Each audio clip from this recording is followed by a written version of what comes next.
प्यारे बच्चों, आज की हमारी कहानी है बद्री की चतुराई। रामपुर गांव में धनिया नाम की एक बूढ़ी औरत रहती थी। धनिया के परिवार में सिर्फ उसका बेटा बद्री था। दोनों माँ बेटे चैन से एक दूसरे के साथ रहते। उनके घर के आंगन में एक जामुन का पेड़ था, जिस पर एक नन्ही बंदरिया रहती थी। एक दिन बद्री ने सोचा कि उसे शहर जाकर कुछ काम करना चाहिए, जिससे घर में थोड़े पैसे आ सकें और माँ की भी मदद हो सके। उसने अपनी माँ से कहा, अम्मा, मैं शहर जाना चाहता हूँ। वहां जाकर कुछ काम करूंगा, कुछ पैसे आएंगे। तुम तो बस मुझे शहर जाने की आज्ञा दे दो। बद्री की बात सुनकर धनिया बोली, बेटा, तुम्हारे जाने के बाद मैं यहाँ बहुत अकेली और बहुत दुखी हो जाऊंगी। ऊपर से ये जामुन के पेड़ वाली बंदरिया मुझे आराम से खाना भी नहीं खाने देगी। माँ की बात सुनकर बद्री ने कहा, माँ, ये छोटी सी बंदरिया तुम्हारा क्या बिगाड़ लेगी? एक काम करो, तुम अपने पास एक लकड़ी रख लो और जब भी बंदरिया आए तुम उसे उस लकड़ी से डराकर भगा देना। थोड़े दिन में तो मैं वापस आ ही जाऊंगा। चाहते हुए भी धनिया अपने बेटे की इच्छा के आगे कुछ ना कर सकी और उसे बद्री को शहर जाने की अनुमति देनी ही पड़ी। माँ की हाँ सुनते ही बद्री खुशी खुशी शहर जाने की तैयारियों में लग गया और जल्द ही वह शहर चला गया। बेटे के जाने के बाद धनिया बहुत अकेली हो गई। नन्ही बंदरिया भी आए दिन उसे परेशान करती रहती। धनिया बहुत बूढ़ी थी, उसके मुंह में एक भी दांत नहीं बचा था। खाना चबाना भी मुश्किल हो गया था। इसलिए अपने खाने के लिए वो रोज खीर बना लेती, पर जैसे ही थाली में परोसकर खीर को ठंडा करने के लिए रखती, जामुन के पेड़ से नन्ही बंदरिया तुरंत कूदकर उसके घर में आती और धनिया को डराकर सारी खीर खा जाती। अब रोज का यही सिलसिला हो गया था। धनिया रोज खीर बनाती, ठंडा करती और बंदरिया आकर रोज खीर खा जाती। बेचारी धनिया को हर दिन भूखा रहना पड़ता। खाना न खाने की वजह से दिन पर दिन धनिया कमजोर होती गई। उसका चेहरा पीला पड़ गया और आंखें गड्ढों में धंस गई, मानो सूखकर कांटा हो गई थी। धीरे धीरे 1 साल पूरा हो गया।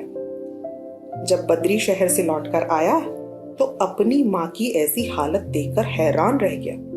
बद्री ने अपनी माँ से पूछा, अरे माँ, तुम इतनी कमजोर कैसे हो गई? तुम्हें क्या हो गया है?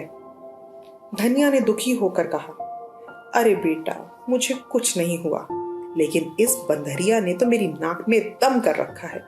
मुझे खाना ही नहीं खाने देती। इसकी वजह से तो मैंने ना जाने कब से खाना ही नहीं खाया। मैं हर दिन अपने लिए खीर बनाती हूँ, उसे ठंडा करती हूँ और ये बंदरिया रोज आकर पूरी खीर खा जाती है। बद्री ने कहा, कोई बात नहीं माँ, आने दो कल उसको, हम मिलकर उसे देख लेंगे। अगले ही दिन सुबह उठकर बद्री ने पूरे घर में गीली मिट्टी फैला दी और सिर्फ रसोई घर में अपनी माँ के बैठने की जगह को सूखा छोड़ दिया। धनिया ने अपने बेटे के लिए घी लगाकर नरम नरम रोटियां एक थाली में रखी और दूसरी थाली में खीर को ठंडा होने के लिए रख दिया।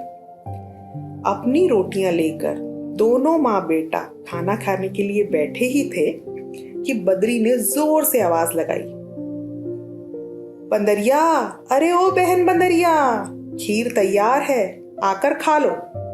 बंदरिया तो जैसे तैयार ही बैठी थी।